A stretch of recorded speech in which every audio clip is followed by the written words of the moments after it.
If you're trying to figure out how to make money with sports cards, this is going to be one of the most comprehensive resources you'll find anywhere. In this video, I'm going to walk you through how this market works to help you get started, to avoid common mistakes, and to start stepping towards your goals. Now, if you're new here, I'm Ryan Seaver. I'm a longtime card investor, and I make this type of content because the sports card market is awesome. It's so much fun to be able to make money doing something that you're passionate about. But the learning curve in this market absolutely sucks. It's long, it's lonely, it's expensive when you're trying to figure everything out on your own.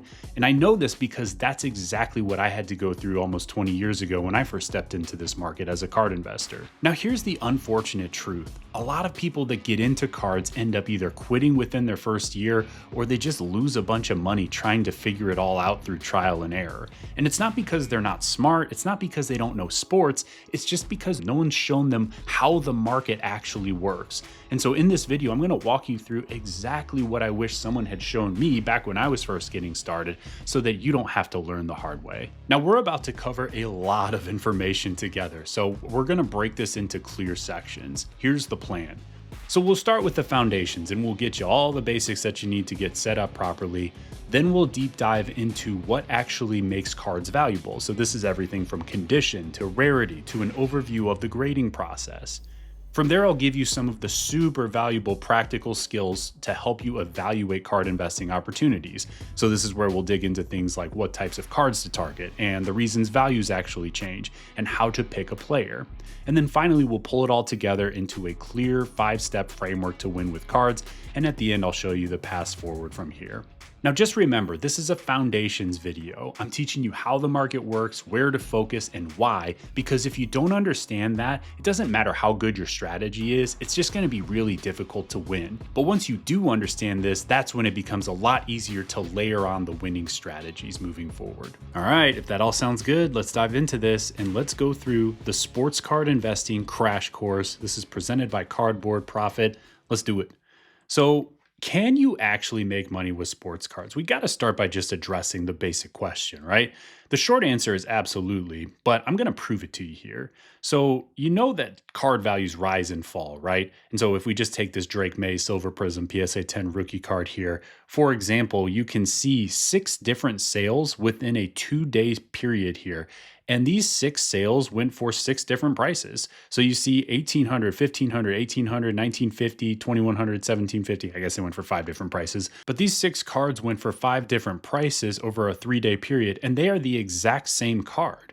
So why not just buy when they're low and sell when they're high? For example, if we had picked up that $1,500 copy and then flipped it around for $2,100, guess what? We just made money. So how does this work? How does card investing actually work? Well, step 1, you got to buy a card, right? Step 2, sell the card for more than you paid. Step 3, that's actually it. There is no step 3. It's extremely simple, at least the concept is. It's not always easy, but the idea is very simple. And yes, it can be done. But how though, right? How do we actually do this, Ryan? That's the oversimplified version. Well, before we dig into the strategy stuff, there's something we've got to cover first. So we got to clean some things up because otherwise the common mistakes in this market are going to destroy your profits, and everything I'm about to show you that has to do with the strategy simply will not matter. But here's the thing, this is the frustrating path that most people end up taking in this space. So everyone starts off by seeing some opportunity. You see a friend or you see on social media, someone's making money with cards. And so you jump into the card world with some excitement, right? This has got to be easy. I know sports. This will be fun. And then you ask yourself the question, well, where do cards come from? They come from packs, right? So I got to jump into some breaks or I got to open some packs. And quickly you're going to realize that from those $2,800 of breaks that you bought into, you've got about $32 worth of cards to show for it. Not that much fun, right? So you realize that's not the path. And so we got to get more strategic than that. And so from there, we start buying single cards to speculate on player performance, right? Like we know sports, so we're going to pick our favorite sleepers. They're going to go out and have a big year, and we're going to sell their cards for a big profit. Sounds simple, right? Well, then you realize it's difficult to actually predict the future, or maybe you bought the right player, but you just bought the wrong kinds of cards and you ended up wasting time and lost money on that play. So we got to get more strategic yet, right? And so from there, we see people winning with grading. So we try the grading game. We carefully inspect some cards. We send out that first order. And hey, we even get some PSA 10s. Not bad, right? Well, then you realize that you sent cards that don't have much upside, and after the grading fees and the selling fees, you're gonna make about 48 cents on the entire order. Again, big thumbs down there, right? So, frustrated, you start looking for strategies that actually work. You gotta get more strategic, but once you do, it does start to pay off and you actually make money with sports cards. This sound familiar at all? Well, the thing is, you're not alone because most people, when they step into this market, it looks something like this, where they see opportunity, but they quickly get blasted with all these questions. And most people get overwhelmed and either quit right there or they step forward doing all the wrong things, lose a bunch of money. And so, this is why Cardboard Profit exists, to bridge that gap, to help people who see an opportunity for themselves in the card market to actually take a step forward toward their goals by providing this type of guidance, the structure to help shorten the learning curve so that you can actually get where you want to go in this space.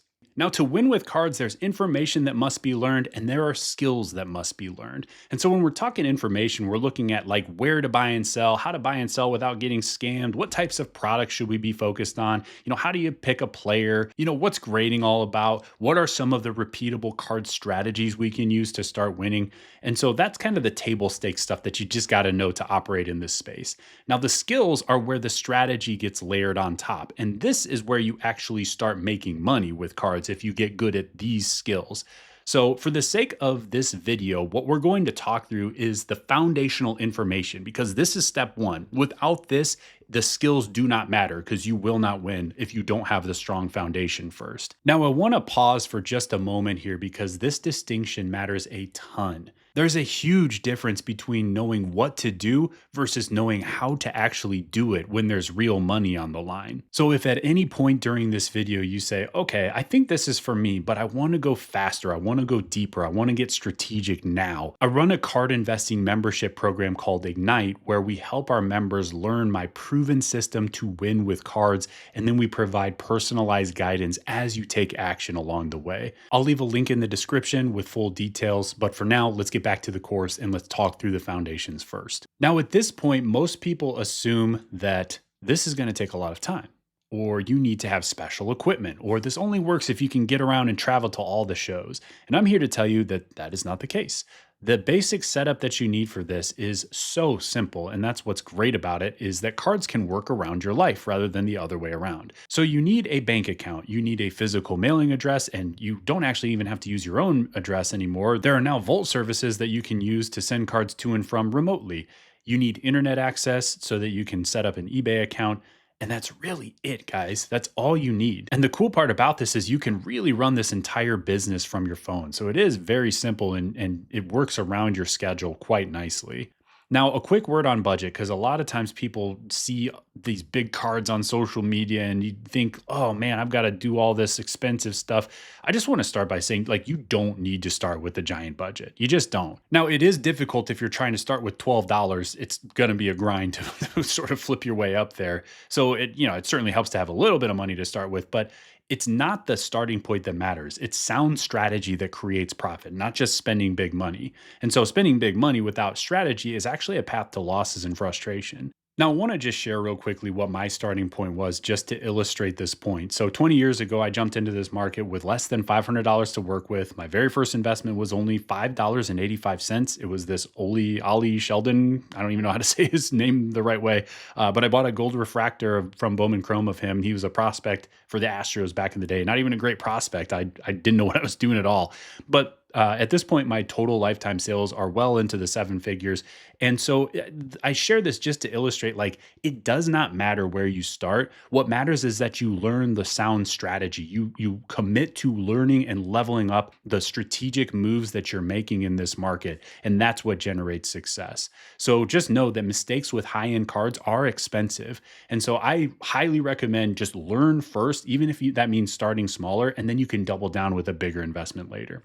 Okay, one more decision that you need to make before we get to the fun part, before we get to the strategy, but you gotta set a goal. So for some people, this is just all about, all right, I love cards, I love collecting, I just wanna make a little bit of money to just kind of cover my PC purchases. For others, it's like, man, can I just like figure out how to pay my car payment? Life is getting more and more expensive every single day, it seems. How can I just take some of the pressure off of my family and help with some bills or pay for a vacation that we wanna go on? That's what it's all about, is understanding like what that end goal is, because because if we don't have a specific goal, we don't really have a direction. So make it specific, figure out what it is, at least up front. You can always grow the goal, you can always expand it later once you hit that first goal. But if we don't have any direction, then we're going to just get random results. And that's not what we're looking for. So a goal will help us backwards plan so that we can create the actual path to get to that goal. So highly recommend taking a moment to do this. And there's a study done by Dominican University that says that you are actually 42% more likely to achieve goals if you just write them down. So again, highly recommend. I'm not your motivational speaker guy or anything here, but just take a moment to think about where you want to go with this thing. All right, enough of the boring setup stuff. Let's get to the fun part. So let's talk about cards, and we'll get into condition first, and we'll talk about why this matters. So let's first start by defining it. So I define condition as the state of the card's quality and appearance. Simple enough, right? And so why does condition matter? Well, when you think about it, condition is a big differentiator in this market. There are nice copies of things. There are not so nice copies of things. So different cards, there are going to be some that are just in better condition than others. And I'll just ask you, which would you rather have? One that's in nice condition or one that's all beat up? And there's just an appeal to having nice things. So I'll take you back to second grade here. And, the beginning of the school year, your teacher's coming around handing out your textbook for the year. And she hands this red copy to your buddy, this brand new, fresh out of the box copy. And you're like, man, yes, we get brand new textbooks this year. But then she hands you the next one and it's this old tattered rag over here.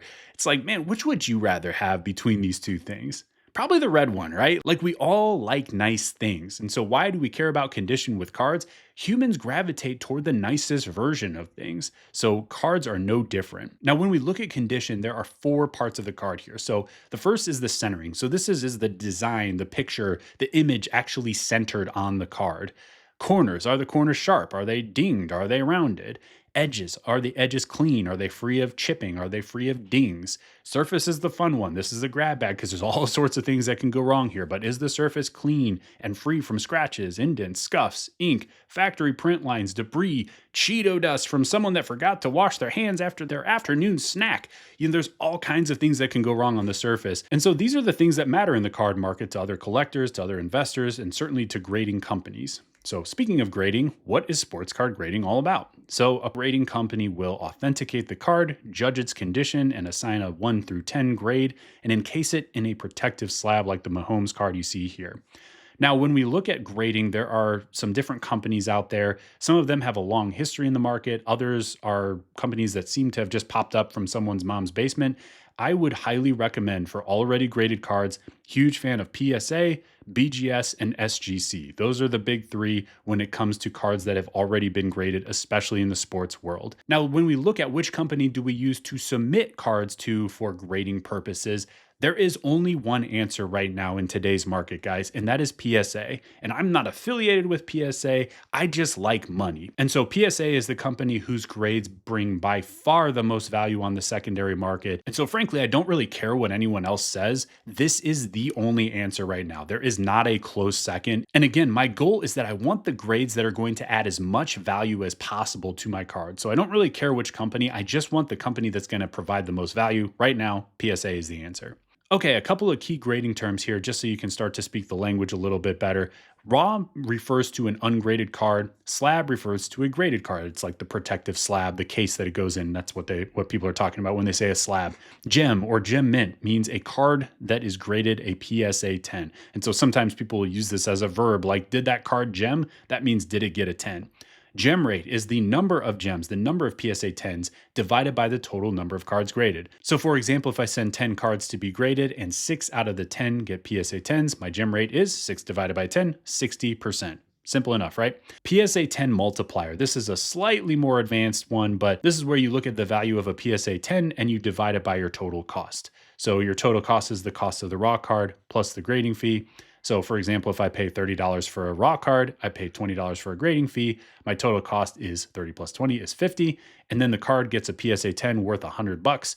100 divided by 50 equals a 2x PSA 10 multiplier. Again, this one's a little bit more advanced, but it's good to start to understand what people are talking about when they say these things. Okay, so why do we grade sports cards here? So the first and foremost, it's just we're going to increase the value of our cards by getting high enough grades on the right types of cards. It adds a bunch of value. It's great.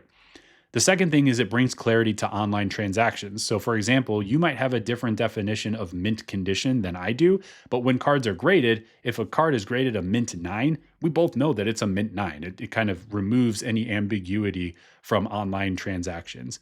It's also going to protect your card because it's encapsulated in a nice hard case that's going to provide some protection. Slabs are generally just nicer than raw cards as well. They're easier to deal, they're more liquid, they're just a better product overall than a raw ungraded card. And the key here is this is also a proactive strategy that you can use to raise the value of your cards on your own schedule. So if you're thinking about what are the strategies that we actually want to start looking at using to make some money in this space, well, this is one of the keys to building consistent cash flow. Now, again, this is not a guarantee. You have to go out and find the right cards. You got to go find cards that are clean enough to get the grades that you're looking for. But this is a strategy that I've used many times over. I've graded thousands of cards over the years, and it's been one of the biggest parts of my success as a card investor. Now, if you're sitting there shaking in your boots saying, hold on, Ryan, I've never done this before. How in the world do I send cards for grading?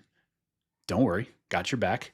You've got options here. So there are lots of ways to grade these days. The first is to get a PSA membership, and you can send your cards directly to PSA for grading.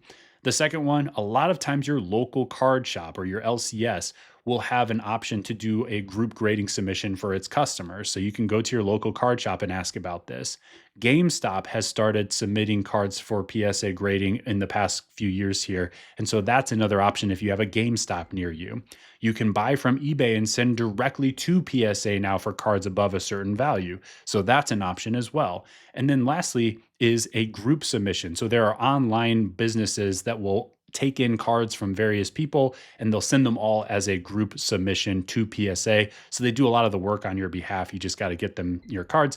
Now, what are the pros and cons of the different grading options? So, for a PSA membership, they require an annual subscription between $149 and $199, at least at the time of this recording. There are minimum orders to unlock certain price points. But on the plus side, they do this thing where they will make direct offers on your cards. So, as soon as your cards are graded, a lot of times, if you have more liquid cards, you will see an offer show up on your card before they even ship them back to you. So you can get money the next day in your account with no fees. It's pretty cool. And a lot of their offers are pretty fair from what we've seen so far, but that's an option if you go directly through PSA. Your local card shop pros and cons. So the cons here are most will upcharge a few dollars per card. So if it's, say $22 to grade a card, they might charge you 25, 26 bucks per card. The good thing is being in person is kind of nice. Sometimes they'll look over your cards for you and give you some advice on whether or not to submit those cards for grading based on just they've got way more experience if you're newer to this. That can be really useful to have that outside perspective. So your local card shop can be a good option if you've got a good one near you. For GameStop, upfront payment is required. So that's the biggest downside because all the other services you see here, they only require payment after your grades are available on the back end. And they're also a little bit more expensive than PSA by a couple dollars, but it is a very seamless, easy process. Okay, eBay directly to PSA. I just put a big LOL for this one because I personally can't stand the idea of sending a card for grading sight unseen. There are so many things that can go wrong with cards condition-wise that you simply can't see in an eBay listing. So I don't care how much you zoom, like there still could be a scratch or a ding or a dent that you just can't see in the picture. I always want to see the card in person and have a chance to evaluate that to make sure it's as clean as I thought it was. So I'm not just wasting money sending cards for grading that get terrible grades. So this to me is not the best option, but it is an option that makes our list. And then finally, there is the group submission option. So if you find a good group submission, there's not going to be a membership fee. They usually do really fair pricing. And to me, this is often the best way to start because you can save that $150 to $200 of annual subscription with PSA, and you can just get to the point without having to have minimum orders or any of that stuff. It's just the simplest way to get going if you're someone who's just dipping your toe into the grading space for the first time. Okay, that's it for grading for now. Let's talk about rarity and why does this matter? So we'll define it just like we did for condition. So rarity is uncommon, limited quantity available. So why does rarity matter for cards? Well, just like with condition, it's a way to differentiate. Some copies are better than others. And also there's some appeal here. So we all like nice things. So why wouldn't we want the rarer, cooler version of the same card? Now let's talk about some different types of rarity here and I'll give you some examples. So let's talk parallels first. So I'll use this Nolan Arenado Topps Chrome autograph set as an example of parallels. So you can see the base version over here on the left. It kind of appears dark or black almost in this scan, but really in person, you'll see this card and it's kind of a silverish color on the border. It's shiny, it's like a mirrored finish, but it's not, there's no color to it. So that's the base version. Then when you get to the refractor, you'll notice it's the same exact picture, but you can start to see the border here is a lot lighter. And if you see this in person, the card actually refracts the light, which means that you can see this kind of like rainbow effect when you get it into the proper lighting. And so that's the refractor. These are serial numbered on the back. Some years are different than others as far as serial numbering goes, so just keep that in mind. But then the next one over, you see the blue refractor, where you can see the kind of self explanatory blue border on this card. So different cards, same exact picture, but the parallels have different border colors or different background colors. Depending on the set, there's something that's going to distinguish that card visibly from the base card. And a lot of times, each parallel will have its own corresponding serial number that designates how rare that card actually is. So the next one is serial numbering. So we'll look at this Kyle Tucker card, and the serial number on this card is number 22 out of 50. So that means that this is the 22nd copy out of 50 total copies of this particular card. So there's only 50 that exist. So you know when there's a serial number, exactly how many of that card are in existence. There are also limited print runs, and I don't have an example of this up here for you, but SPs and SSPs, that stands for short print and super short print. These are rare cards where there aren't nearly as many as the base set, and oftentimes those can go for big money too, depending on the player, depending on the set. And then the last one we'll talk about here is grading and the pop report. So the pop report is basically like census data. So how many cards have received each grade out of the total number of that card that have been graded. And this is publicly available on PSA's website and other data tools across the internet. And this kind of adds an extra layer of rarity. So for example, this Tucker card here, yeah, there's 50 copies of this card, but how many of them have actually received a gem mint grade? Now, one thing to keep in mind with Rarity is that it helps give you some influence over the value. So without Rarity, we have almost zero influence on the sale price of our card. So for example, if there are countless alternatives on the market, the buyer can just wait and buy the next copy without having to overpay for yours. So for example, this Victor Wembanyama Prism rookie card as a PSA 10, there are over 25,000 copies of this card. There are so many of them that you can just see values continuing to decline, and people just don't really have a whole lot of say over that because there are so many other copies out there. So if you want this card and someone's holding out for a little bit above market, you just say, no, I'll just wait for the next one to show up 5 minutes later because there are 25,000 of them, right? There's really not much rarity. Now, if you think about the flip side of this, Rarity can actually help us win. So with Rarity, we can ask whatever we want for our cards. We can't force a buyer to pay our price, but it's far more difficult for them to find an alternative sometimes. And that means that if the card is at auction, buyers are going to have to compete for it. So let's look at another card, a rare parallel from that exact same Wembanyama set. And you'll see that over the exact same time frame, this card actually climbed by $9,500 of value. So it climbed by 45% over that same time period that we just saw all those base cards drop off of a cliff.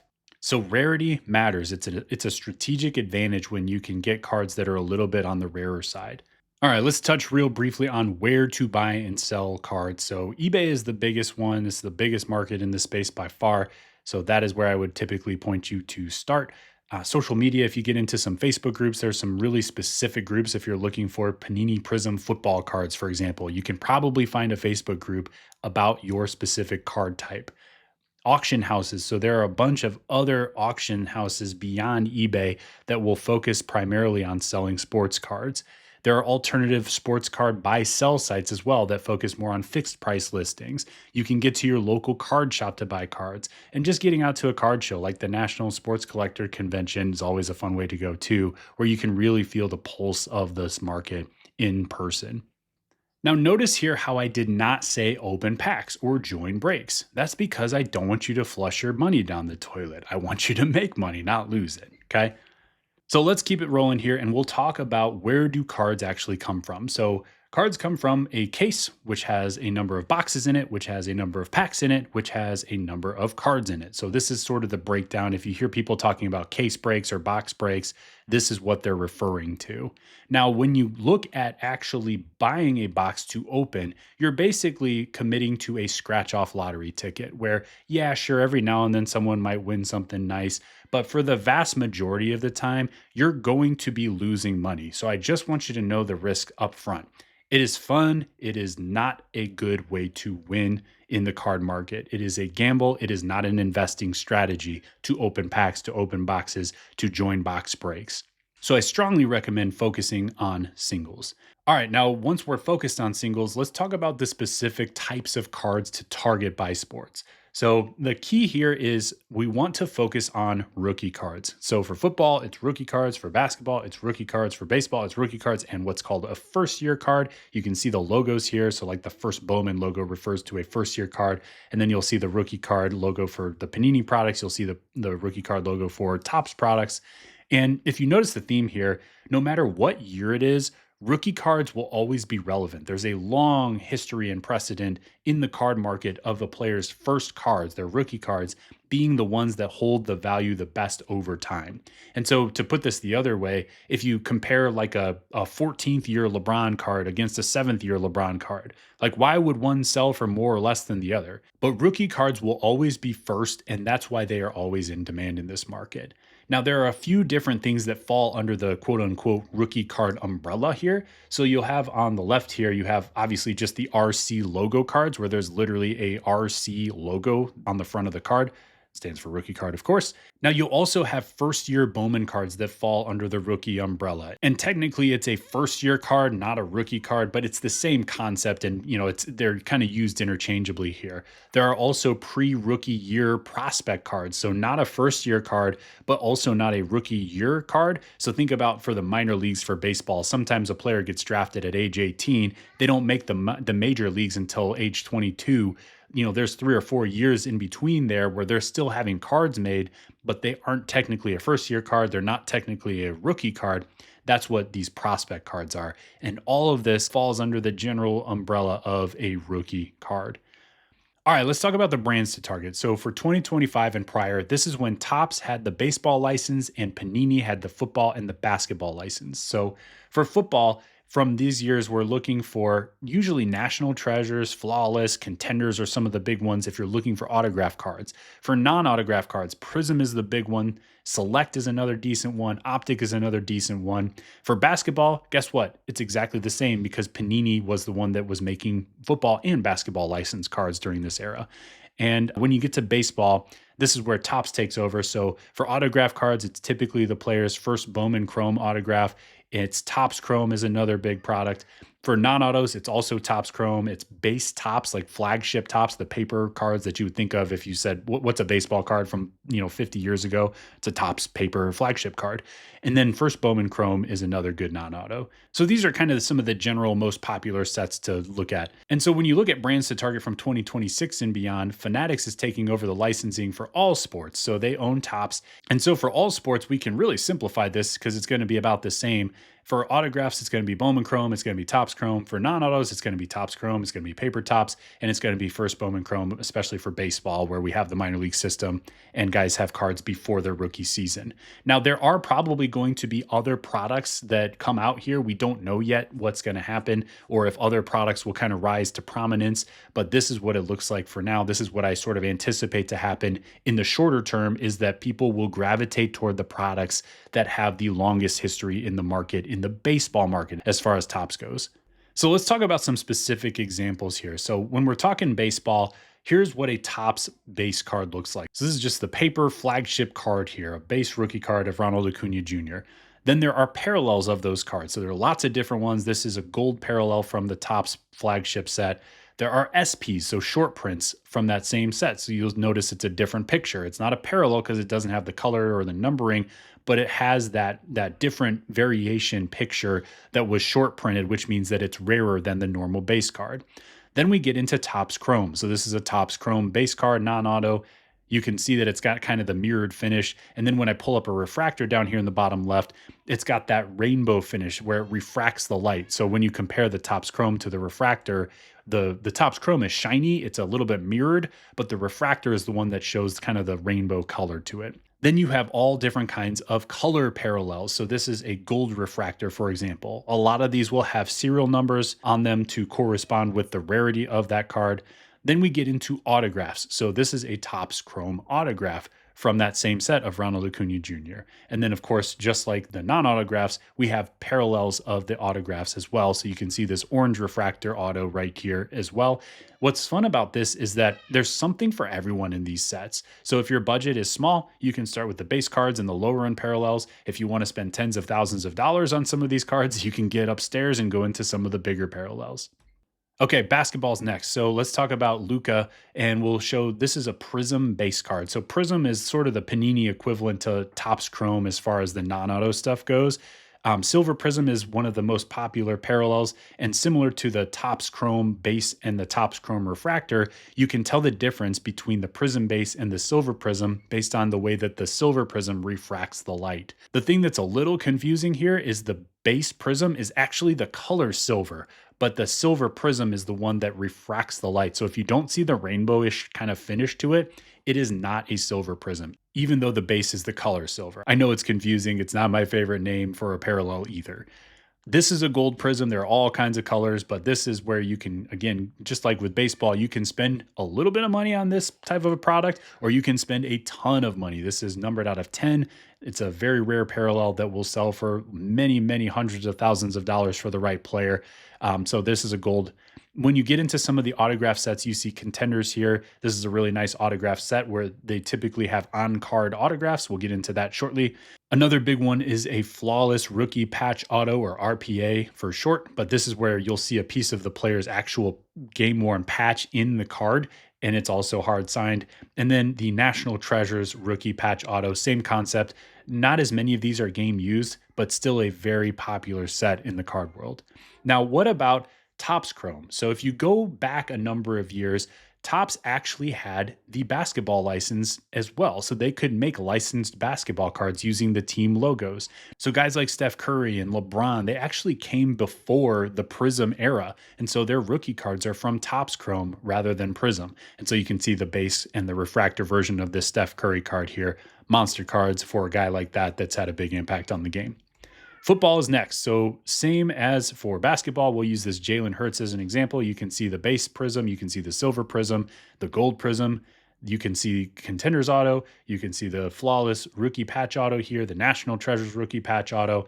And then just like basketball, Topps had the football license back in the day as well. So they could make Bowman Chrome cards like this Tom Brady rookie card and this Bowman Chrome Refractor Tom Brady rookie card as well. So depending on the era, you've kind of got to look at, all right, what was the main product for the guy that I'm targeting? What was his best rookie card during that era? So hopefully this helps just give you an idea of what types of cards to look for and what you're actually looking at when you see, for example, a prism versus a silver prism and how to tell the difference. Okay, so I want to touch on inserts real quickly here. So inserts are like kind of special cards where there's usually a specific theme or something that makes it a little bit different than the base set. And so sometimes you'll see an insert one year and then they'll eliminate it for the next year. There aren't that many that actually gain popularity and kind of gain that mainstream appeal, but some of them do. And so some of the big examples over the years that have gained big time popularity that are huge cards these days are the Color Blast parallel, like you can see this Caleb Williams down here. The Downtown parallel, this is a gold Downtown of Jackson Dart. The Kaboom parallel, a huge one, and this is a Drake May rookie card here. Another cool one is the manga set. So there are all kinds of inserts out there. Some of them don't matter at all. Others, for whatever reason, gain mainstream appeal, gain mainstream popularity, and sell for tons of money. So be aware of these as well, especially for the Panini products. Topps has not quite cracked the code on this yet. So we'll see what happens moving forward. All right, so those are some of the most popular products and card sets on the market. Now, food for thought here, if we all have limited budgets, sometimes we have to make a tough decision. Do we want to go after a more common card from one of those more popular sets, or do we want to spend that same amount of money on a rarer card from a lesser set, from a secondary product, so to speak, like this Nolan Arenado Topps Triple Threads autograph card here? Cool card. It's definitely a secondary set though. It's not his Bowman Chrome first autograph. It's not a Topps Chrome autograph or a Topps Chrome parallel non-auto. It's one of those that's just a little bit off the beaten path. It's not going to be as liquid, but sometimes these can be really profitable plays if you get into the right card that has some actual rarity attached to it. So that's the fun part about this, is there are lots of different directions you can go. So you kind of get to pick what types of cards you like to pursue the most here. Okay, now when we're looking at types of cards to target, let's just talk about some general guidelines, because I don't want to tell you the exact type of card to target so much as I want you to understand how to think about this so that you can pick your own type of card to target. So this is generally based on just what holds value the best based on historical data in the card market from what I've seen over the past couple of decades. So I'm going to give you some general guidelines here. So the first one is look at licensed or pro logo cards. So if we just give you an example of this, Anthony Edwards is an unlicensed, it's a college card instead of the pro licensed card like the one here where he's in his Timberwolves jersey. The difference between a licensed card and an unlicensed is if you see the team logo on the front of the card. So it says Minnesota Timberwolves. An unlicensed card would have no Timberwolves logo. It would just say Anthony Edwards, Minnesota. They would just be vague. He would look like he was in like a YMCA jersey instead of his actual NBA jersey. So there's a clear difference visually. And the difference in value is enormous. So this Anthony Edwards draft blue with the college jersey is about a $20 card. The Anthony Edwards Pro version is about a $1,000 card. So make sure you're focused on the pro jersey cards, the licensed cards. Those are the ones that have the history of holding value and rising in value over time. All right, next one. So we typically want to target the true rookie cards over the insert version. So for example, this Corbin Carroll Topps flagship is his true rookie card from the Topps set. Then he also has this rookie debut card from the same year. It just came out later on in the update version of this product. And so the one on the left is the one that's recognized as his true rookie card. Now, I will say some of those insert sets that we just covered, the Downtown, the Color Blast, the Kabooms, some of those are treated as, just different cards entirely where they are very popular. But when you have lesser inserts like this, you really want to target the true rookie card version. Next one, target the first card of its kind. So we'll use this Wyatt Langford Topps Chrome Blue Refractor Auto as an example. This card came out in Topps Chrome from his rookie season. Then he also has a Topps Chrome Blue Refractor Auto from the Update series of Topps Chrome from the same exact year. You'll notice they both have their RC logo on there. They're both considered rookie cards. But the one on the left came first, and so typically that's the card that holds value the best over time and has the best chance at rising first over time. The next one is on-card autos versus sticker autos. So on-card autographs are hard signed on the card. Sticker autographs, a card company will send the athlete basically a sheet of stickers and they'll have them sign all the stickers, and then the card company will stick the sticker onto the card. So it's not quite the same as having a hard signed card. And so we'll actually use those same two Wyatt Langford cards that we were just looking at. So the first Topps Chrome autograph is a hard signed on-card autograph. The one from the Update series here, you can actually see is a sticker. So I'll highlight it in yellow here, but you can see kind of the border of the sticker on the card. And so the one that's the on-card autograph typically is going to be more popular here. All right, next one. Base are okay, but parallels are better. So if we look at, for example, this Jaden Daniels, like a base card, fine. Go buy this, grade it, flip it, fine. But a silver prism is going to give you more upside. It's going to give you a little bit more control over the value when you go to sell because you're not going to have so much competition. So big fan of trying to find at least a little bit of rarity, even if it means getting into a lower end parallel as opposed to a base card when budget permits. Okay, next one. Solid color parallels are preferred in this space to the waves, to the shimmers, to the lavas, to all those type of kind of funky textured parallels. So you can see here, this is a blue wave Topps Chrome autograph of Shohei Ohtani. And next door to it, you can see the true blue refractor autograph. So when people say true blue or true gold, that means it's like the actual gold refractor or the blue refractor, not the blue wave or the gold shimmer refractor. It's the true parallel, the one that's been around for the longest period of time. And typically, even though these two cards are both numbered out of 150, the true color will outsell the wave by an enormous margin. So historically, the solid color parallels are the ones that the card market prefers. And it doesn't mean that you can't win on waves or what I like to call the gimmick fractors, right? I just see them as a secondary option. For example, I guess I'll just leave it up to you to decide whether or not this card is photoshopped, but we have the Chet Holmgren Volcanic Giraffe Bubble Peacock Safari parallel, everyone's favorite. Sometimes less is more, and sometimes just sticking to the parallels that people know and are aware of is the easiest way to win.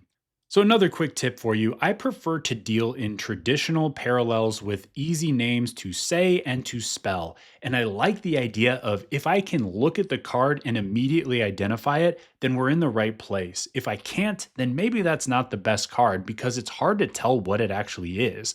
Perfect example here. This is the Paul Skeens 1 of 1 Bowman Sapphire Padparadsha parallel, which apparently is like the rarest kind of sapphire or something like in the like gemstone world. I don't know. I've been on this planet for a long time, and that's a word that I did not know existed until about 2 years ago when I first came across this card, and I still cannot spell this. So the way I look at this is if I can't spell it or I don't know what the parallel is called, how in the world can I search for it and buy it? So if you're the seller of this card, man, it's tough to find a buyer on this thing, right? So that's the challenge and why I like to deal in cards that are really easy to identify and to spell. Whew, okay, that was a lot. Important note here, these are general guidelines. They are based on set popularity, they are based on, cards that have a history of holding value, but they are not laws. And so I want to be very very clear that you can make money on anything if the value is right. So if you find an opportunity that you're confident about, you've done the math, you've run the numbers, you're feeling good about the investment opportunity, just ignore me. Ignore this entirely and go make your money. Okay. There's lots of ways to win in this space. And these are just some examples, but there are tons of cards out there. And you will always find examples that you can make money on that were not on my list. And that is okay. So, products to target, just an overall philosophy here. The rising tide lifts all boats. So, a lot of times, if you get the right player at the right time, it doesn't matter quite as much what type of card you buy into. But I want to be clear here as well, some boats are better than others. Okay. And so I'll tell you a quick story. You can be right about the player and completely wrong about the card. So I bought this Derek Jeter Upper Deck #1, the Topps Prospect card back in the 90s for $5. And between then and now, it has gone from $5 to $6 of value. So we're crushing, right? I am glad I made that investment. If I had bought a 1993 SP foil rookie card as a PSA 9 at that same exact time. Now, granted, these are completely different budgets, but just to show the power here of picking the right card, the SP foil has gone from $220 of value to over $3,000 of value for a 1,264% ROI compared to my massive 20% ROI, right? So you can be completely right about the player and completely wrong about the card. This is why picking the right card matters. All right, this next section is a super fun one and it's also super important. So we're going to talk about why do sports card values rise and fall. So we'll talk about performance, timing, hype, potential, perception and context, supply and demand, grading, emotion, random market variance. Buckle up, let's do it. So I want to start with a question for you. What do cookies have to do with sports card values? Any guesses? Well, a performance expectation is always baked into card values. Get it? Terrible joke. Used to be funny, then I had kids, and now I've got all the dad jokes in the world. But performance must exceed expectations for values to rise. Now, values will fall if performance does not meet those expectations. So, for example, if we buy a Patrick Mahomes card before the football season, we're paying big money for his cards because we already know that he's capable of throwing for 45 plus touchdown passes in a season. So that's baked into the price. We're paying up because we already are expecting him to do big things. So if he goes out and throws for 45 touchdowns, even though that's a big season, that doesn't necessarily make his values rise because we were already expecting that. That was already priced into his cards. So performance must exceed expectations for values to actually rise. And values will fall on the flip side here if he goes out and throws for, 28 or 30 touchdowns. That might be a good season by some player standards, but not when you're paying top dollar for his cards. That may cause his cards to see a little bit of a dip. The other piece to this is contrary to popular belief, awards do not cause values to rise. It's the performance that led to the award. So think about, when were the expectations exceeded? So a few years ago, when Aaron Judge won the MVP because he hit 62 home runs in a season, it wasn't the award that pushed values higher. By the time he got the award, it was a formality. Everyone on earth knew that he was going to win that award. So it was the performance, the 62 home runs, that led to the award that caused his values to rise. Now, another thing to consider here is, when we're in the preseason, there are all kinds of players that have these crazy expectations, the enormous hype for young up and coming players. And over the years, I put a few examples down here in the bottom left corner of guys who had the hype going into the season. There was opportunity to sell their cards for big money. And if you had sold, you would have been really happy, because once the season started, their values fell off of a cliff because the expectations were all the way up here, but their performance was only down here. And so values fell all the way down to meet where their performance was. And that was not a pretty picture if you were someone that paid top dollar for cards of Trevor Lawrence or Justin Fields or Desmond Ritter, or, any of these guys, Anthony Richardson, Will Levis, some of these guys, JJ McCarthy, that came out and had a really flat season in 2025 after he was one of the big names. He came out flat and then he got hurt. So there's all kinds of risk once the season begins. And you have to decide, okay, is that one of the things that I want to take on? Am I comfortable with the risk of holding into the season? And if not, it might be a good opportunity to sell before the season begins. So just some food for thought as you're thinking about what actually drives values. Okay, timing. Let's talk about seasonality here. So this is one of my favorite parts of the market, but values tend to rise as we approach the season. Values tend to dip as we exit the season. Then values tend to rise again as we approach the new season. And this isn't for all players. This isn't for all cards, but you can ride the waves. So this is a market pattern that has repeated over and over and over and over and over and over and over again. But it took me time to learn this, because you don't have that perspective when you're in your first year in the market. And so one of the things you can do is use this as a standalone strategy by buying cards when they're low and selling when they're at their relative high point. Now, this is something that will amplify or hurt your investing results whether or not you understand it. So you might as well understand it, the way I look at it, so you can use it to your advantage, or at least make sure that it doesn't hurt you with your grading or with some of these other strategies that you might be looking at. So that's the timing game.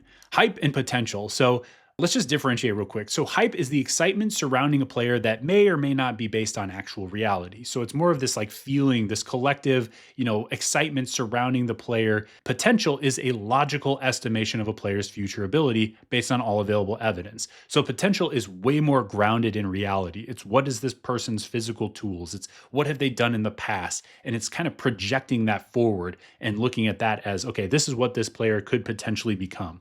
Hype does not necessarily have any kind of grounding in reality. And so that's the key to understand, is sometimes values are inflated based on things that aren't based on reality. And that's where you see a lot of values kind of fall off of a cliff if the player does not deliver. So hype is the excitement surrounding a player. For example, there's oftentimes preseason hype for players that people think are going to do big things that year. There's also top prospect hype when you look at the first round draft picks from football or basketball, or you look at those top prospects in the minor leagues for baseball. And there's hype that surrounds these players based on the excitement that the card market feels. So it often starts from strong performance or potential, but sometimes it can kind of get out of hand and get carried away. And that's where it doesn't actually have to be based on anything tangible at all. So a couple examples here. LeBron was one of the top prospects in NBA history, completely delivered and then some. He's one of the greatest ever. Bryce Harper, another top prospect that ended up being a pretty darn good player.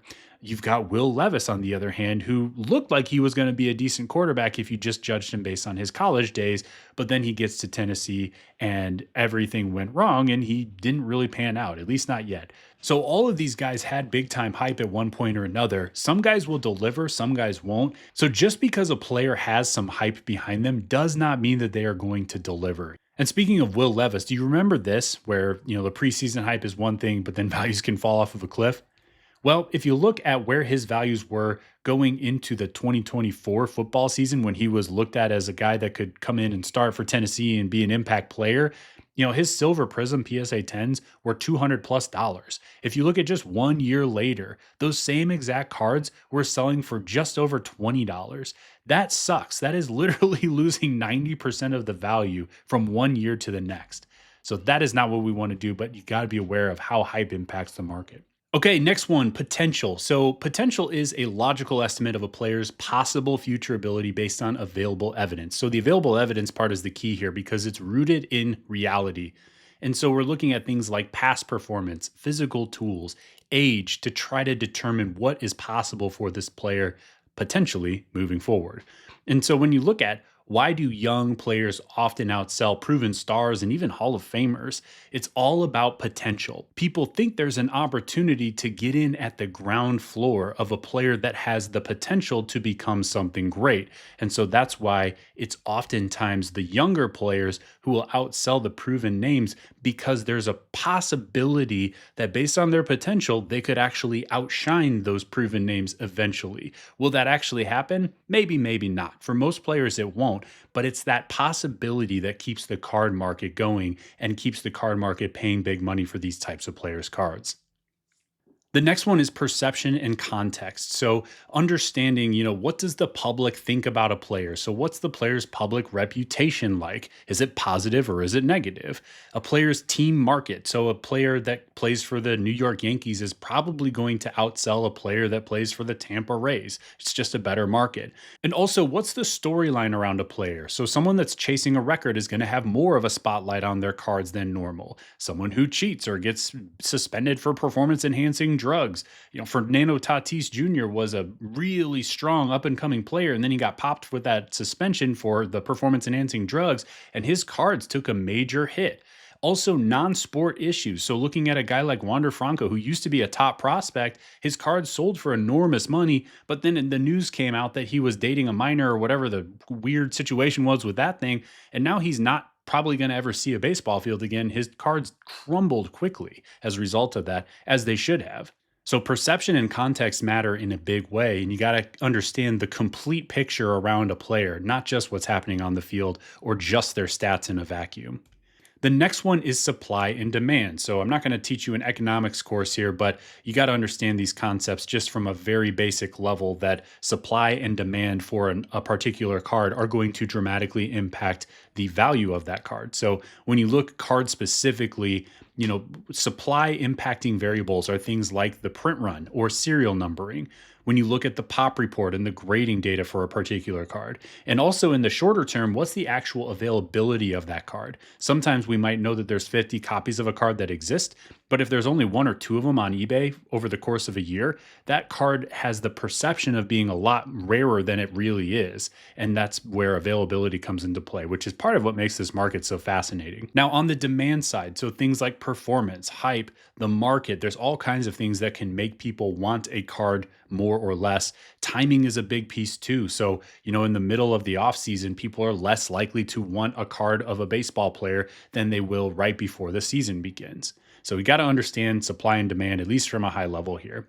The next one is grading, and grading is a way where we can proactively change a card's value by getting a card professionally graded. So high grades can increase a card's value. For ultra modern cards like we're talking about today, we're normally looking for a PSA 10 grade, but high grade is different for different types of cards. For example, this 86 Fleer Jordan rookie card here as a 9 is going to sell for significantly more than it will as a raw card.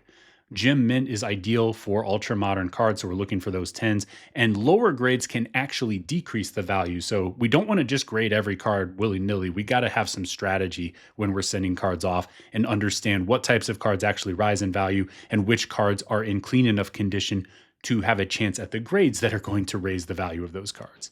Next one is emotion. So we are emotion driven creatures, and every purchase we make is because we want to feel or avoid feeling a certain kind of way. And in the card market, a lot of this is all about wanting to feel closer to a player or feel like we have a vested interest in the game or the player that we really love following.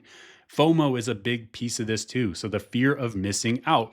When we see a card start to rise, sometimes we get carried away and we're like, man, I got to jump on board even though the values are at all-time highs. Or if you have a card and you see values start to rise, sometimes it's like, ooh, I was going to sell, but now I'm kind of interested in holding on to this thing because I want to see if it's going to go. I don't want to miss out on bigger gains. So we're always kind of fighting emotion, but emotion is a big deal in the card market because we love sports, right? It makes it a little bit trickier, I'll say, to kind of let go at the right time because we have this vested interest. And so the more we can separate emotion from our decisions in this market, typically the better we're going to do. I'll give an example of Kobe Bryant. When he passed away, his card market exploded instantly because people from all over the place were jumping in saying, "Man, that's my guy. That was my hero growing up." Or that was a player that I loved following and watching him play for years and years. He meant a lot to me. I was connected to him in some way. And so I'm going to go and buy a card to make me feel closer to that player that I grew up loving or that I came to really enjoy following. The next one is random variance. So if you remember with that Drake May example we gave earlier, here's with Jaden Daniels, same exact concept where you look across about a 7 day period, the same exact card sold 7 times for 7 different prices. So sometimes it's just a matter of weird timing of an auction or someone randomly jumps into the market and pays a little bit more than the people were accustomed to paying for that card. There's all sorts of things, issues with listings where maybe someone forgets a keyword in the listing or it ends at late at night, so an auction kind of has a weird end time where not as many people are paying attention. Sometimes it's just completely random where cards will go for different prices, and this is something that we can take advantage of, but certainly we need to understand that it's just part of the market, that it's not going to be a clean straight line every single time. There is variance from one day to the next. Okay, that was a lot. Just know that any of these can be used as a strategy.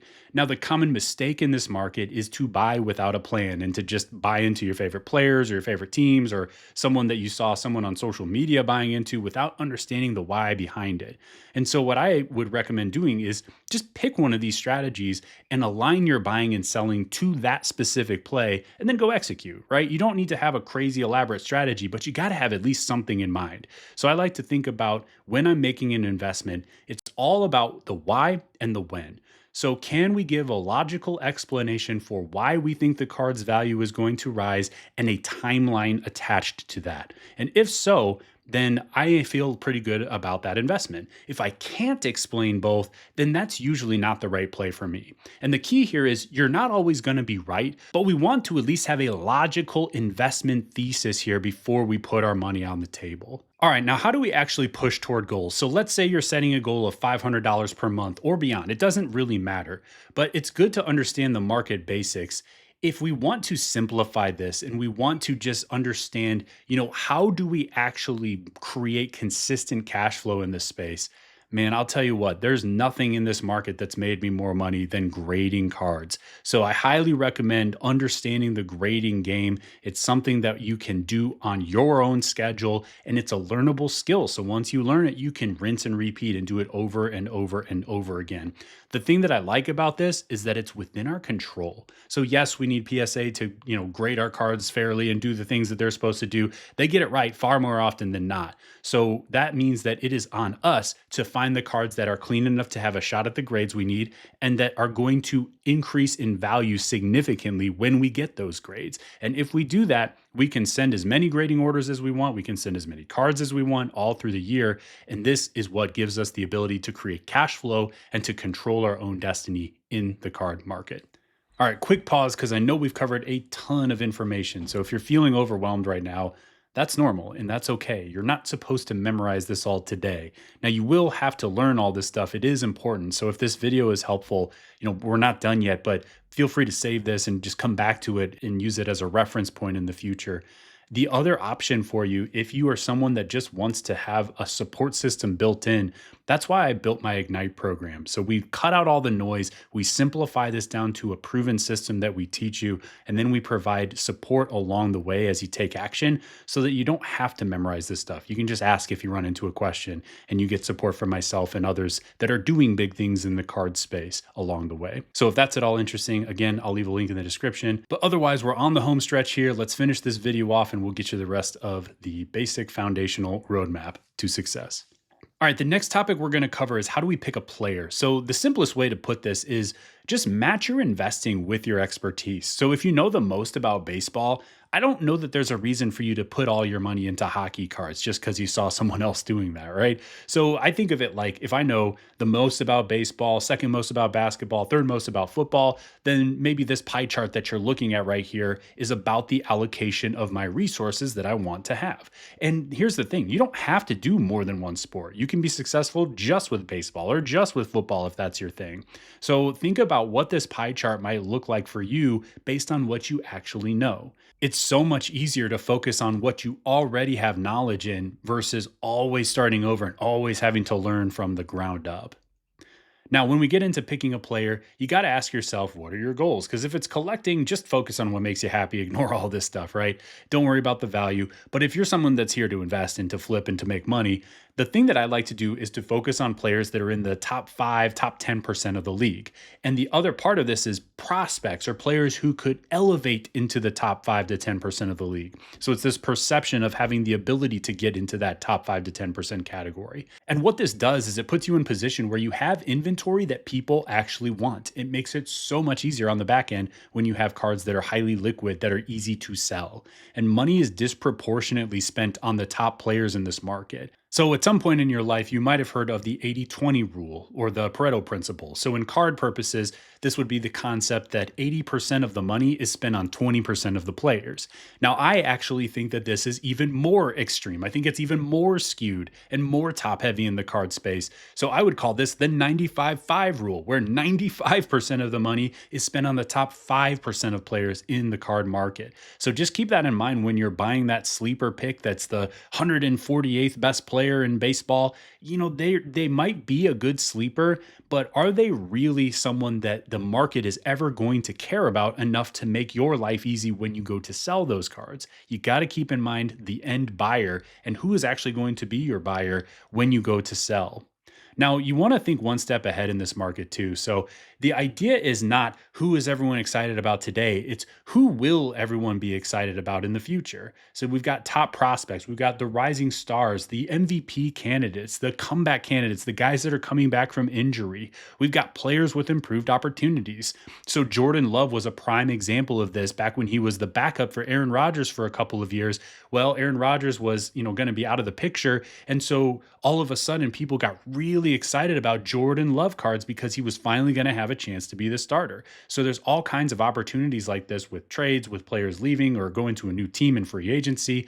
But these categories here that you're looking at are typically the types of players that people get excited about going into the season and beyond. Now, the other thing is I like to just simplify this down to prioritizing players who can score, because typically in all the big sports, those are the names that end up being the most popular. So for baseball, it's those guys that can hit lots of home runs. And you think about a Shohei Ohtani, you think about an Aaron Judge. They're the top 2 guys in the card market right now for modern players. For basketball, is guys that can score. Those are the main players that people are interested in.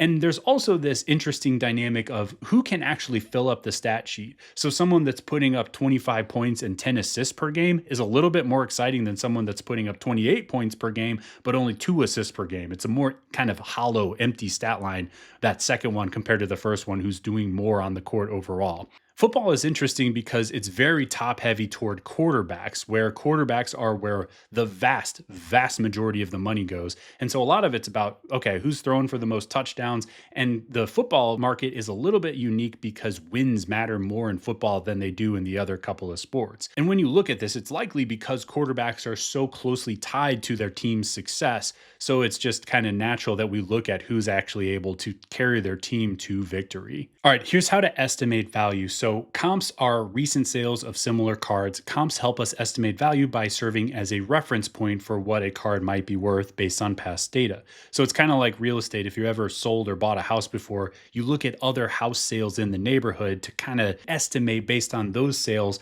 what this particular house that you're looking at might be actually worth in today's market. So same concept with cards. Here's how we estimate a card's value. We look up comps. We focus on recent sales. So a sale from last year probably isn't going to be as relevant unless it's maybe a super rare card or something. But what I like to do is take the average of the last, say, 2 to maybe 10 sales. You can throw out the high and the low if you want. There's different methods to doing this, but we've just got to apply a healthy dose of basic logic as we're making our estimates here. And you do want to consider whether outlier sales make sense to include. Are they truly outliers, or maybe is it a trend? So we've got to pay attention to, if the market's on the rise, maybe those sales from 2 or 3 weeks ago don't don't actually matter as much as the ones from the last 2 to 3 days. Same thing if the market is falling, a sale from a month ago might not be nearly as relevant as a sale from yesterday where the card is kind of showing some weakness. So we don't want to cherry pick here, and that's the thing, is we've got to be honest with ourselves. So a lot of times you'll see people kind of cherry picking and saying, here's the highest sale, so I want this price. It's like, no, that's just one sale and that doesn't make the market. So you just got to look at the full picture and be honest with it. What about if there are no recent comps? Well, you can consider similar cards of the same player. You can look at similar cards of similar players. And you just do the best you can to estimate here based on available data points. It's not going to be perfect, but this also is not an exact science to begin with. So it's okay to take your best guess. And if you're still not sure, find a friend that knows what they're doing and ask them instead to get a second opinion. Okay. So for example, if we're looking at this Topps Chrome Paul Skeens Prism Refractor and there are no sales of that card, we might just look at the base refractor down here and look at a PSA 10 of that card to see if we can at least kind of gauge roughly where that prism might fall. Okay, let's talk a couple examples of estimating comps here just to show this in action. So looking at some James Wood cards here, PSA 10 base tops. And so you can kind of see the different sales that have happened over this 7-day stretch. So you've got $55, 48, 50, 71, 41, 65, 59. So the way I look at this, I'm kind of throwing out this $71 sale. That seems like it's a bit on the high side. I'm also throwing this $41 sale out because that seems like it's a bit lower than all the other sales. And based on this, most of these are right in that $50 to $65 range. So I'm looking at this and I'm saying, okay, based on these numbers, this card is probably worth about $55 of market value. And it's a really quick process that only took me a few seconds to go through, right? So this is something that the more you do, the faster you'll get with it as well. Another example, SGA, and this is pulled directly after the NBA finals. So kind of an interesting time to look at values. And even right after the finals, you can see that values still are changing from one day to the next. And so we see sales of 1,300, 1,150, 1,300, 1,050, 1,150, 960. And so based on this, I'm probably getting rid of this 960. I'm probably getting rid of these 1,300s. I'm putting this card probably right around these 1,150 sales because that seems to be kind of the middle sort of average price of the last handful of sales here. So that's how I would estimate this card. Again, very quick process, but you got to get good at estimating value because if you don't have the ability to do this, you're kind of flying blind in the market. Now I have to introduce you to someone. This is the comp police, and his job is to come and arrest you and throw you into prison if you ever, and I mean ever, pay outside of comps for any reason. Okay, that does not exist, just to be clear. But, comps, we got to treat them as a data point. They're not the law. There is no such thing as the comp police. So comps are a past data point to help inform us, but comps are not the law. It is okay to go outside of comps sometimes. Sometimes we need to think outside of the box. We need to think outside of comps and apply some logic to the situation. And so sometimes I'll look at this and I'll say, man, I see a really strong opportunity to win with this card, but the last comp was only this much money. What if I go 5 or 10% above comps? Well, if I'm looking at 50% to 100% potential gains, why do I care about paying that extra 5 to 10%? So that's an example of a time when I would consider strongly going above comps. There are also times when values are falling of a player or we're out of season and the comps are from a few months ago where the values in the market were a little bit higher relative to where they are today. Well, if there are no recent comps, I'm not looking at those in-season values necessarily. I might be looking at taking some off of that and paying a little bit less than the last comps because they are no longer relevant based on where the market is today. So you kind of have to apply that, again, a healthy dose of logic to what's going on in the market. All right, where to look up comps. Doesn't matter which of these options you choose as long as you have one that gives you access to the data that everyone else has. So let's just run through the options for where to look up data. So eBay is one option. This is the simplest one because it's all on eBay where a lot of us are already operating anyway. So you can just go to the sold listings on eBay and look up recent sales that way. The downside is you don't get to see what best offers were when an offer was accepted on a buy it now listing and they take an offer. You just see the buy it now price with a slash through it, but you don't actually see what the card sold for. So you're still at a disadvantage if this is what you're using. And for that reason, I don't like using eBay as my primary comp tool. Card Ladder is a paid tool, really strong data, really good for looking up comps. Market Movers is another very strong tool, very viable option for looking up comps. They have good macro data. They have good trending data as well. So Card Ladder and Market Movers are going to be your number one true comp tools to look up data.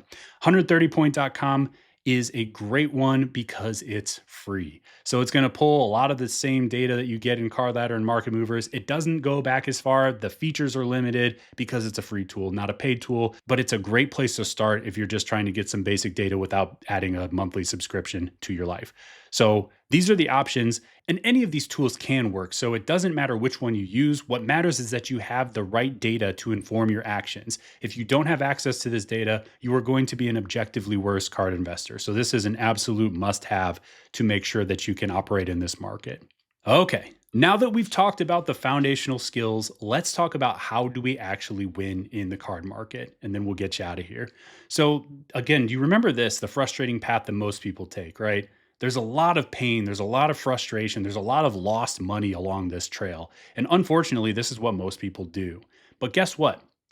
You don't have to take that path. You can take a path that looks a little more like this, where you can see the opportunity and we can kind of just jump straight to the getting strategic part and skip all these mistakes because now you know about them, right? So now we know we've got to get past some of these things. We can't go pour money into breaks expecting to get rich. Like we've got to put in the work, figure out the strategies that actually pay off, that can be repeated over and over and over again. And that's how we actually start making money in this space. And guess what? That's what I'm here to help you with. So in other words, we're going to help you compress the learning curve. So let's talk about what that path looks like. So here are 5 steps to winning with cards. Now that we've built the foundation, here's what's next.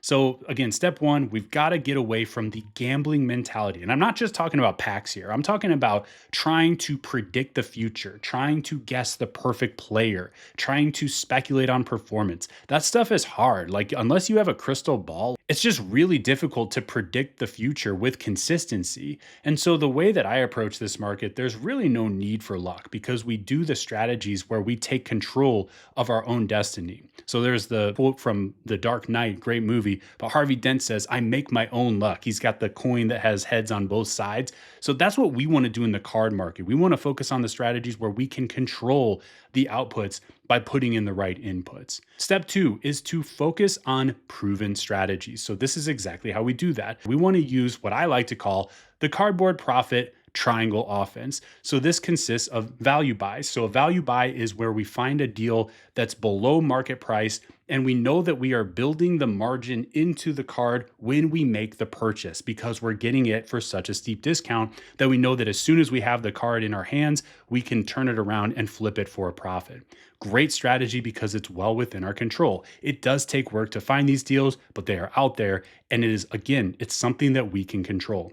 The second one is grading. So when we look at the grading process, we've already talked about this in this course, so I won't go deep here, but we can control what we send and when we send it. And that gives us enormous influence over the results. And that is a big deal because grading is a learnable skill. The better you get at it, typically the more money you make if you're sending the right types of cards and you're doing it consistently without quitting here. So the third one is the timing game. So understanding the seasonal market swings, understanding when values are at their relative high points for the year, understanding when the values are at their relative low points for the year. So you know when to buy and when to sell to put yourself in the right position to win. There's a lot of nuance to this, of course, around what types of cards, what types of players, all the things that influence whether or not you win big, or don't win at all. But timing is the third side of the triangle here because it's another strategy that once you understand the pattern, you can control what you buy, when you buy it, and this is the way to win in this space. If you're sitting there saying, hold on, how do I pick? That sounds like 3 good options, but which one do I do? So this is easy. You ask yourself, do you have more time or more money? And this is kind of like a continuum here, right? So on the far left here, we have I have more time than money. So for that, you want to focus on value buys because you're creating margin when you make the purchase. They're quick flips, but it takes time to find these. You also don't have the money available yet to tie up money in some of these longer term plays. So value buys are the best way to get off the ground in this market. This is exactly what I did 20 years ago because I started with less than $500 and I had to grind my way up and build up some bankroll by finding these value buys. So this was a big part of my strategy early on. The flip side of the market where you have more money than time is where I would recommend the seasonal market timing play, where you have the ability to tie up some money for a few months as you buy on the low point of the market and then you sell at the high point of the market. The timing game requires a little bit more resources, but that's something where you can win without being quite as active, without having to put in so much work as you do with the value buy strategy. And in the middle is the grading play, because grading is what I think we should be doing no matter what budget you're working with. Grading, you can just go so much faster. It lets you force appreciate the value of your cards, where you're adding value to your cards on your schedule, and you can do as much of it as you want to. So grading is a major part of the strategy to build consistency in this market.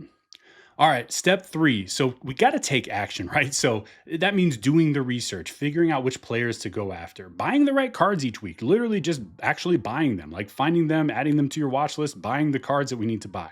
Submitting your grading orders. You got to get your cards off your desk. It's something I talk about in our group all the time. It's like, guys, accountability here. Get those cards off of your desk. Get them on the clock for grading, right?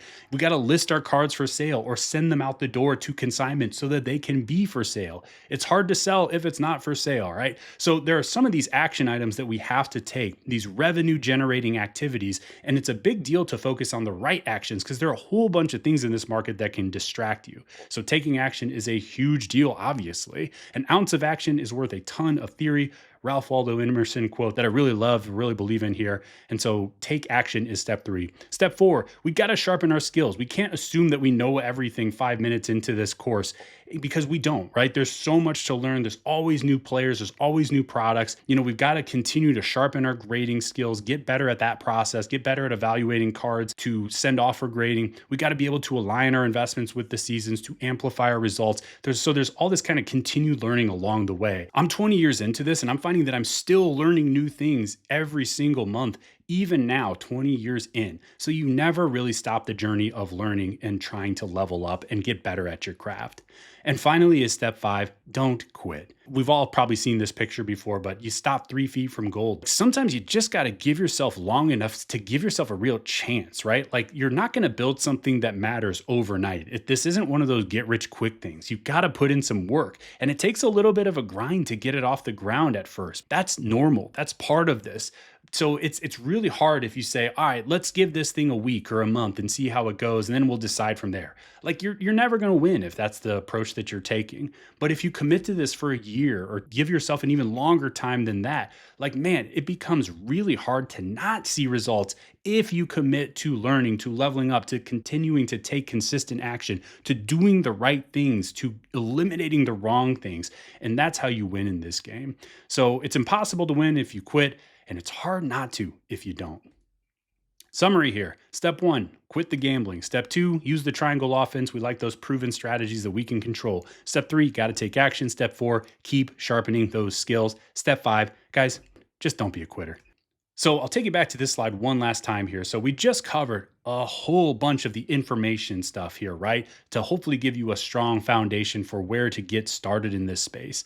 The other piece that's still missing, though, is the strategy. And this is the part where you actually make money. So this is the next step. Now that you've learned this stuff, you're primed and ready to layer on the skills, the strategy, and to take this to the next level where you can actually start to win. Now, if you're asking me, well, why do we need to learn those things? Well, right now you've got the foundation, but if you put in $1, you're going to get 50 cents back if you don't have any strategy to go with it, right? So that's not a business. That doesn't work. But if we learn the strategy, we put in $1 and we're going to get $2, $3, $5 back, right? Like, and it's not a guarantee. We got to do the right things, but this is what it looks like when you learn the right strategies and you take the right actions. And that is where you have a repeatable business model. How long it takes you to learn the skills is up to you.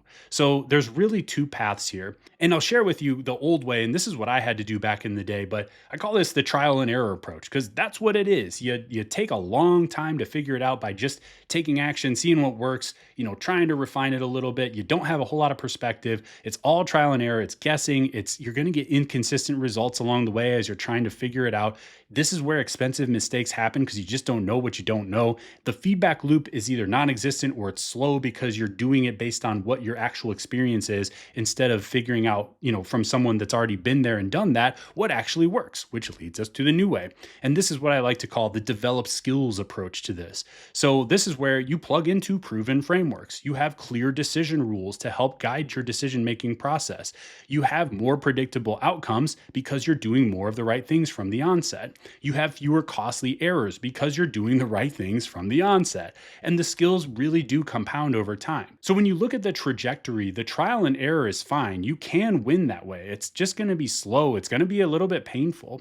The other option is you may invest a little bit of money or a little bit of time to learn those skills first, but then you just put yourself on a completely different trajectory up here. And that's, to me, what's most fun about what I do is getting to help people get to that level where they are on that developed skills path. The best way to do this that I am aware of anywhere on the planet is inside Ignite. So Ignite is my card investing community. I built this place because I wanted to provide people that care about learning how to win with cards. I wanted to bring them a guided system, a proven system for learning how to make money with sports cards consistently. And this is what we do. We help you learn my proven card investing system, and then we provide personalized guidance along the way as you take action so you never get stuck without help. Ignite is the exact thing that I wish had existed when I was first starting in this market, and it is the straightest line path to winning consistently with cards. I've poured countless hours into making this what it is today. And so this is the next step, guys. If you're someone who's serious about this, someone who wants to be a card investor and not just a card tester, get to the point where you learn these skills as quickly as possible so that you can get to the fun part, which is the part where you start winning and approaching your goals. I will leave a link in the description with full details, but otherwise, let's wrap this thing up here. So consider this. The card market has seen its ups and downs over the years. There are very few people who realize how big of a money-making opportunity exists in today's card market. And of those people who understand that there's a big opportunity, even fewer understand how to actually do it, how to consistently make money with cards. There's just not that many people that are good at this. And so each year there's a brand new wave of cards that are produced of the next wave of stars, the next rookie class. And that means that there is no limit to the money-making opportunity with sports cards. Once you learn what you're doing, this becomes an annual rinse and repeat type of approach. It's not a guarantee. There is work that goes into this, but once you learn these skills, guys, the skills that I learned 2 decades ago continue to pay me today because I continue to take action on them. And so when you look at the future of collectibles, the sports card and memorabilia market is projected to hit $271 billion by 2034, based on a Sports Illustrated study that they did. And so, guys, $271 billion, right? Like, what piece of that do you want? And so there's that quote, a rising tide lifts all boats, but you have to have your boat in the water. So guys, with that, we will wrap up this course. This has been the Sports Card Investing Crash Course presented by Cardboard Profit. I'm Ryan Seaver. I hope this has helped. I hope this will help you get to the next level with sports cards. I hope this will help you clear up some mistakes and just have a little bit more confidence in the way that you approach the market, the types of cards you go after, the types of players you go after. If you want to learn more about the strategy, again, take a look at the Ignite group in the description here. But otherwise, thanks for watching, and we will see you on the next video.